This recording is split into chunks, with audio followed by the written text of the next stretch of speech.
there everyone, welcome back to the channel. So today we're going to be looking at some of the more conventional style models that I have in my collection, as well as running some of them.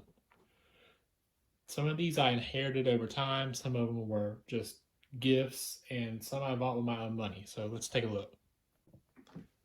So the first model we're going to go over today is the Lionel Line 726 Berkshire from the 1950s. This was the first O-scale model I ever got, and it's the first one I ever inherited.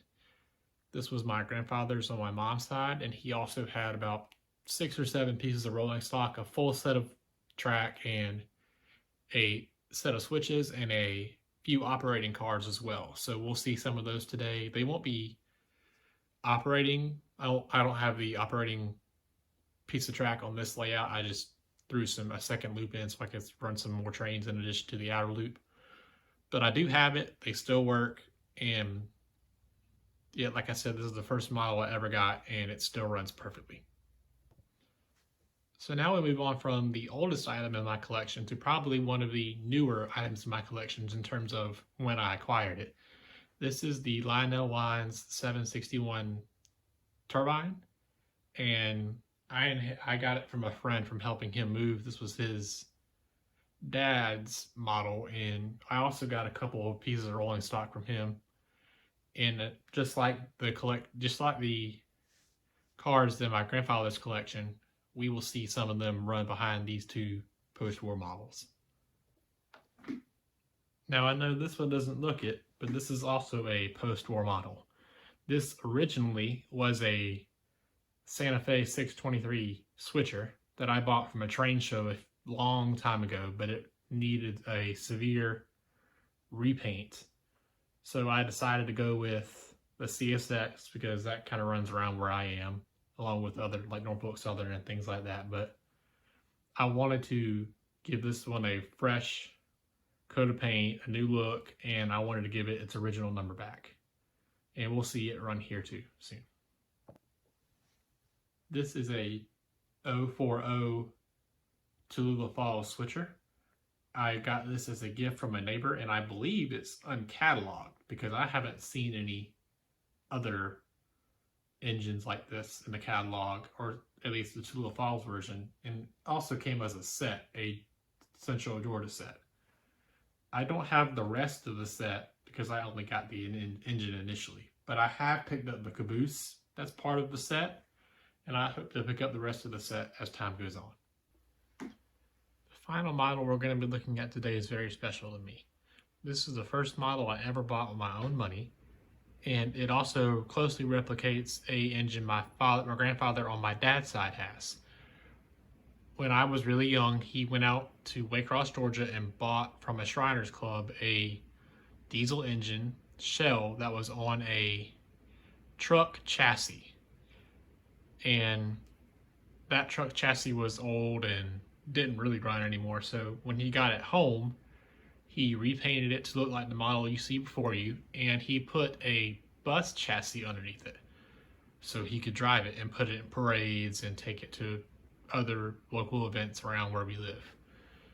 So what I wanted to do when he got it running was I wanted to go out and find a model that closely resembled the shape of his engine and repaint it. So that's what I did. And I went to a train show with him and my grandmother, and we found this engine, and it was originally a Lionel New York Central diesel, but I repainted it to look like this because this is what his engine looks like. And the only really difference is the numbers are black on his as well, like the Santa Fe text on the back.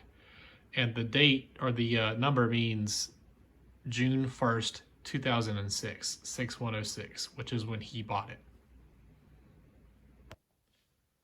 So now what we're going to do is I'm going to put my conventional engines on the inner loop, and we're going to run them around the track for a little bit.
So the last thing we'll do in the video today is, in addition to all the rolling stock that I've done today, my post-war and some of my more modern collection, I will be running all of my semi-scale coaches in one train.